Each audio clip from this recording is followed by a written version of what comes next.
Hi, hello, and welcome to the show.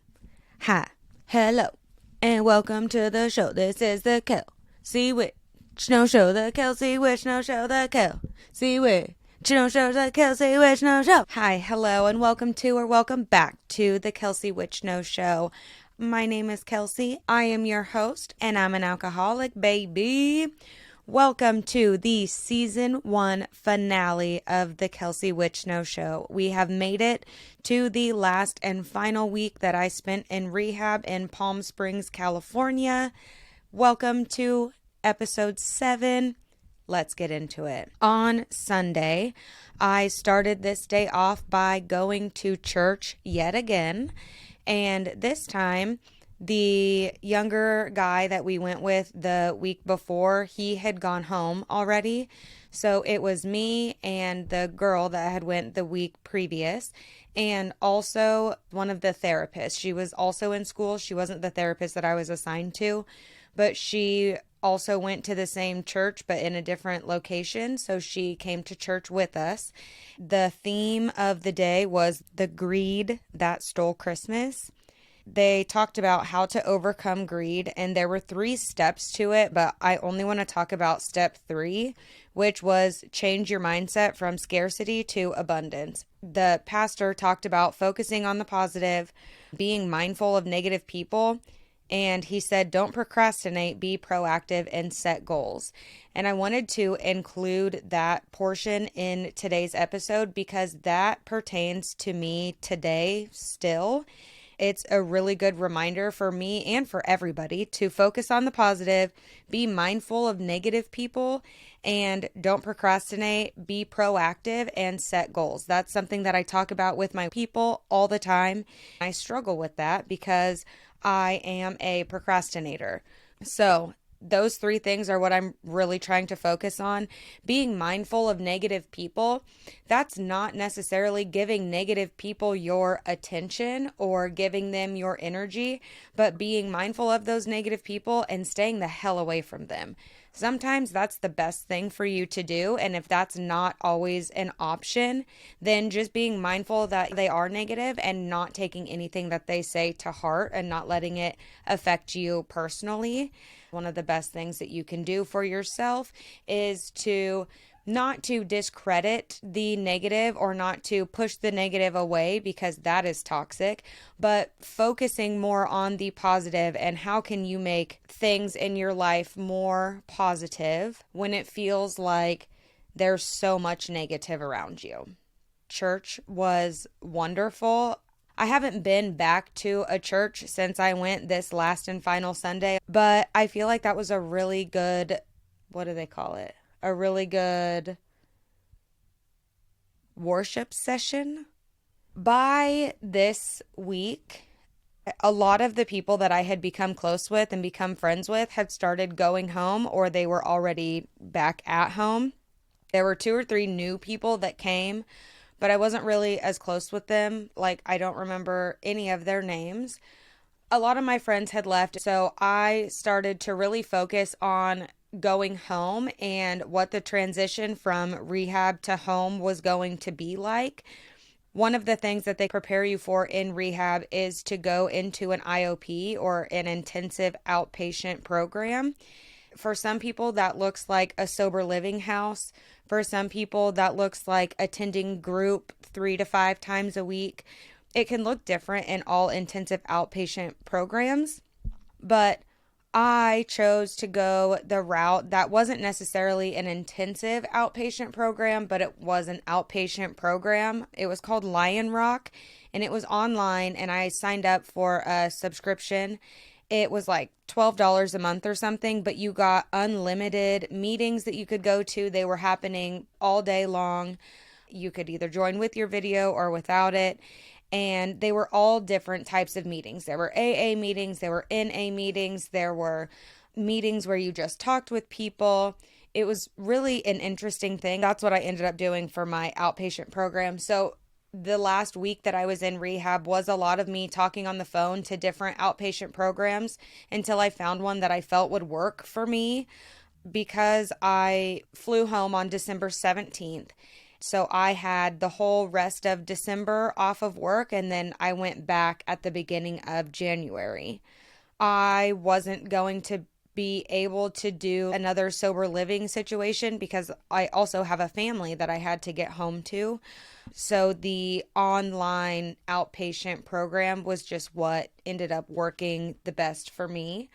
That was pretty much all that I did in the last week ish of me being in rehab. What I wanted to do with this episode is tell you guys just some of the random stories that I thought of that I didn't share or that didn't fit into the other episodes.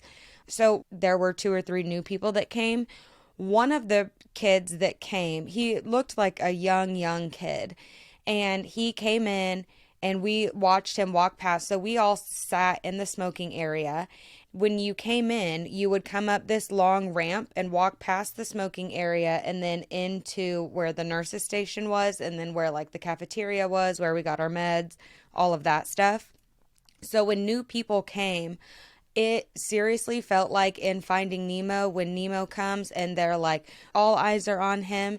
That's what it felt like, because we all just would get silent and we just would watch as the people would walk past and go into the nurse's station, and then they would go in and we would start talking like, okay, what do you think they're here for? How old do you think they are? We just would start talking all of this stuff. So this younger kid came. He went through the whole intake process, which takes like 3 hours. They asked so many questions. We were talking about him, did our whole shark bait ooh thing, and then he just left. Like his parents came back and picked him up, and he was like, yeah, I actually don't really think this is for me, so I'm gonna go. And then he left, and we were like, dang, that's crazy, because there were several people in rehab with me that had been there before and had been in other rehabs, and the one that I was at in Palm Springs was like one of the best ones that they had been in.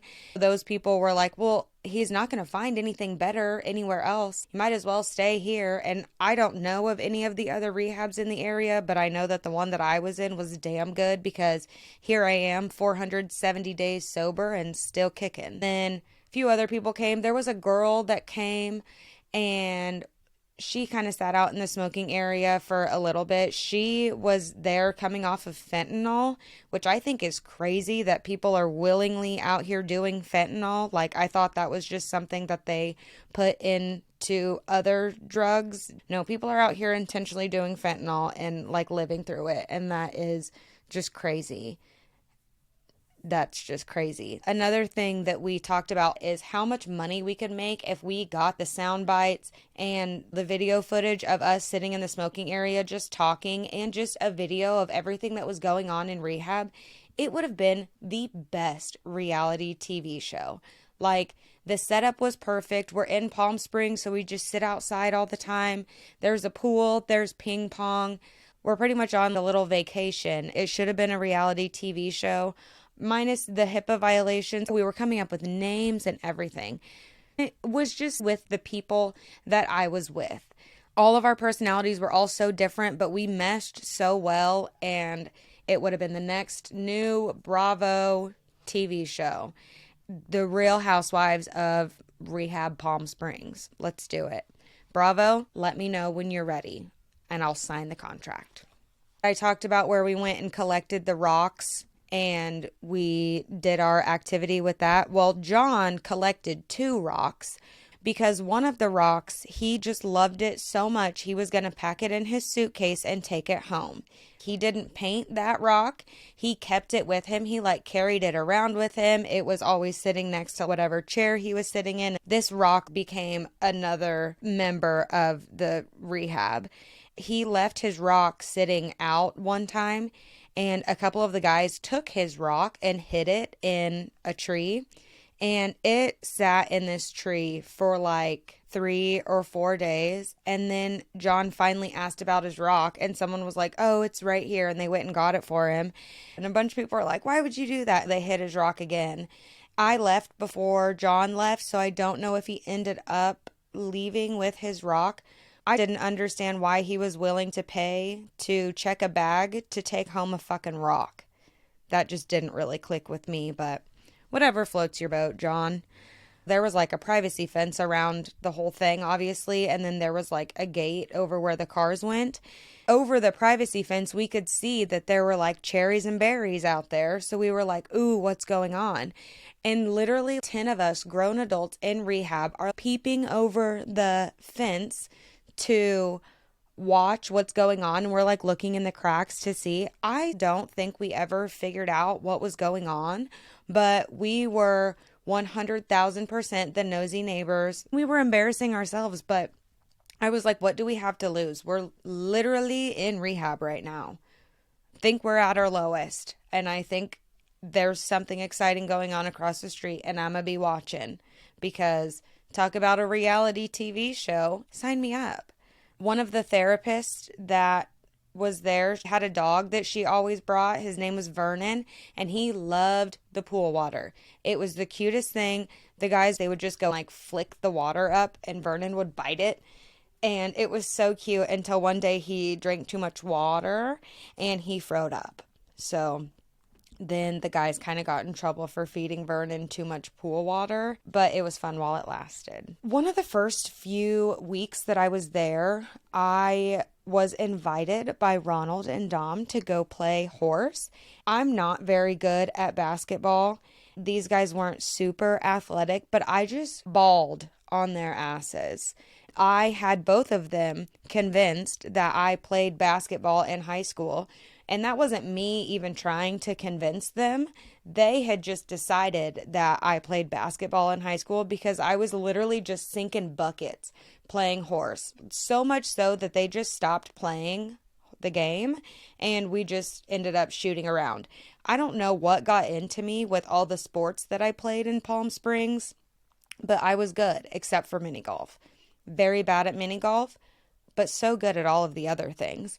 Another thing that I was really good at was ping pong. Me and a few of the other people got really into ping pong, so much so that it was like a tournament where we'd get all the pool chairs and we'd go sit over by the ping pong table. The nurses were out there, some of the therapists were out there, all of us rehab patients were out there watching or playing, and it was like whoever won got to stay and then the next person would go. It was crazy, but I figured out I'm really dang good at ping pong, and I was just beating ass left and right. But there was one guy that I could not beat. I did every once in a while, but it was always lucky. He was really, really good. He was also there a lot longer than I was, so he had a lot of ping pong practice. If I would have played ping pong for more of the time that I was there, I probably would have been a lot better than I was. But they were taking it easy on me because it was my first time playing. And then kept beating them and they were like, okay, hold on. Actually, this isn't really that cool. Can you stop doing that? But I just kept beating them. In the last episode, I talked about how all of my dreams were in black and white and that I was at a family funeral and that my mom was always sick. And then I talked about not having the dreams again after that. Well, I remembered what my very first dream was when I stopped having all of the dreams in black and white. When I was in high school, my bedroom at my mom's house, walls were painted pink and the doors were painted orange. And in my dream, woke up in my high school bedroom. The walls were pink and the doors were orange. My mom walked in the room. She had on a white bandana and a blue shirt with blue jeans on. She said, honey, you need to wake up. It's time for you to go to school. And she just walked out of my room and I woke up. The craziest thing about it was how vivid the colors were in my dream. When for the past 2 weeks, all of my dreams had been in black and white. They'd been really somber. The vibe was really down. And then I had this really quick, really vivid, bright dream of my mom just telling me that I needed to wake up. She was perfectly healthy. She had just gotten off work. I woke up just with that picture burned in my head. Since I've been home from rehab, I've had some dreams like that before, but every time I've talked to my mom out loud, and that very night, my dreams just go back to normal. It's the craziest thing that happens, but I almost love when I start having dreams in black and white now, because I'm like, oh, sorry, mom. I need to talk to you more. I haven't talked to you enough lately, but here I am. It's almost like I get to check in with my mom still, even though she's not here. So that's something really special that I have, and I think that's really cool. The day that I left rehab, I didn't leave until that afternoon. I think my flight was at like 3. So I left the facility at 1. It took like 10 minutes to get to the airport, but they want you to get there like extra early because they definitely don't want you to miss your flight. Jesse took me to the airport. We had a really nice talk on our way. I almost left my wedding ring in the safe because my wedding ring is really loose because my fingers get really small and like skinny in the winter time. One of the nights that I was playing ping pong, I hit the ball and my wedding ring went flying into the rocks and I couldn't find it for the longest time because it was dark out. And finally I saw a little hint of it and I found it. And after that I was like, yeah, I probably shouldn't continue to wear this here. I need to just put it somewhere safe until I leave. So they ended up locking it in the safe for me. But I forgot about it after I'd packed up all my stuff and we left and we'd gotten to like the end of the block and I was like, oh shit, Jesse, we have to go back. I forgot my wedding ring. And he was like, okay. So I'm glad we left early because I would have been devastated if I left my wedding ring in Palm Springs. I'm sure they would have mailed it back to me, but even just waiting for it in the postal service, that also would have been terrifying. So I'm glad I remembered. We went back. Jesse went in and got my wedding ring. Then he drove me to the airport. I got there. I went and checked in. And the Palm Springs airport is so cool because you like check in and do your like baggage or whatever. And then to go through to get to all of the gates, there's a big outdoor area. In the outdoor area, there's a little smoking section. In the last episode, I talked about being on Chantix, which is the medicine that gets you to quit smoking, but how you continue smoking even while you're taking Chantix. So I wanted to smoke a cigarette while I was at the airport. I went into the smoking area and I didn't have a lighter. I don't really like talking to other people, but I needed a lighter. I just picked a girl that looked nice and I said, hey, do you have a lighter? She said, yeah, and she let me borrow it. I gave it back to her and I just stood there and smoked. And there was a spot next to her on the bench, but I didn't want to sit too close to her because it made me uncomfortable. I don't know. I just don't like being in people's personal space. I don't like people being in mine. But this girl was like, oh, you can come over and have a seat. And I was like, okay, she invited me, so I'm going to go sit down because I don't want to be rude.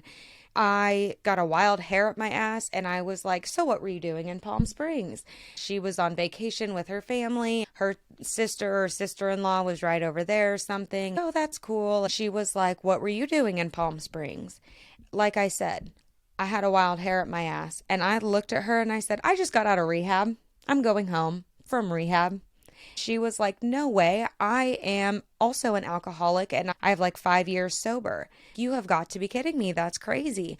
We talked about her sobriety journey for the longest time. I told her about my experience in rehab, what I'd gone through before and what got me there. She gave me some of her background. That is insane. Turns out we're on the same damn flight. We both were flying to Dallas. She lived in Missouri, so her connecting was in Dallas. Her family that she was with lived in Dallas, I think. So they got off there. We ended up flying on the plane together. And then I load onto the plane, get in my seat, and I look, and this same girl is sitting in the row in front of me, but across the aisle. Damn, out of this whole ass plane, you end up sitting this close to me. On the flight, I had forgotten the fact that they come up and down the aisles with drinks. And since this flight from Palm Springs to Dallas was like 3 hours, they had alcoholic beverages on this flight. For the last 30 days, I had not been around alcohol. That was the first encounter I had, and I was shaking with panic, with anxiety. So having this girl sitting right there, we made eye contact pretty much the entire time the alcohol cart was going by us, and she kept checking in on me, asking if I was okay, asking if I needed anything. It was the most comforting feeling. I don't know if I would have gotten through that if she hadn't been there. Of all of the people at the airport, for me to have asked for a lighter, it happened to be somebody that was 5 years sober, that was so, so nice and so kind. I talked about being curious about finding a sponsor. I was thinking, you know what? I think this is my opportunity. I think the universe is placing this woman here because it wants her to be my sponsor. I did ask her. She wanted me to find a sponsor that was in my area because she wanted me to have somebody that I could meet with in person. But we did exchange phone numbers and we kept in touch for quite a while after I came home, just checking in. She was checking in on me, making sure I was still doing good. I hope she knows how much that interaction with her meant to me because it was almost like getting a glimpse into my future. She's 5 years sober, and I'm sitting here in front of somebody that has done it for 5 years. I can do it for 5 years too. Our stories were very similar. It was such an empowering feeling to fly with this stranger, but had so many similarities into what I was going through and what I had gone through. At the Dallas airport, I lost my water bottle, which was awful because I had lost my water bottle at the AA meeting that I went to the night before. So, 2 days in a row, I lost a water bottle, came home with 0 water bottles. After I laid over in Dallas, finally came back to Wichita, landed, went outside, and I ran up and got to hug my son and my husband, and it was the most amazing homecoming I have ever had in my entire life. Being away from my son and husband for 30 days was almost impossible. I can't believe I did it. I am so glad that I did, though, because I would not be the person that I am today had I not gone to rehab. My goal is to be an inspiration to other people, and I hope that I have provided you with some type of inspiration, whether that be to get sober or to get healthy or to do whatever, to start a podcast maybe. I don't know. That is my goal here on the Kelsey Wichno Show. That concludes season 1 of the Kelsey Wichno Show. Stay tuned because there will be a season 1 bonus episode or 2 of the Kelsey Wichno Show where I talk about the books that I read in rehab, the group notes that I didn't share with you in these last 7 episodes, and also I'm going to go through some of the program curriculum that I got from the rehab facility. Please make sure that you give me a follow wherever you're listening to this podcast, whether it be Spotify, Apple Podcasts, or wherever you get your podcasts. Also, make sure you give me a follow on all social media at KWichno. Thank you guys so much for listening. I am so, so thankful for each and every one of you, and I'm so thankful for this opportunity. I hope you guys all have a fantastic week, and I will see you for the bonus episode of season 1 of the Kelsey Wichno Show. Toots Magoots.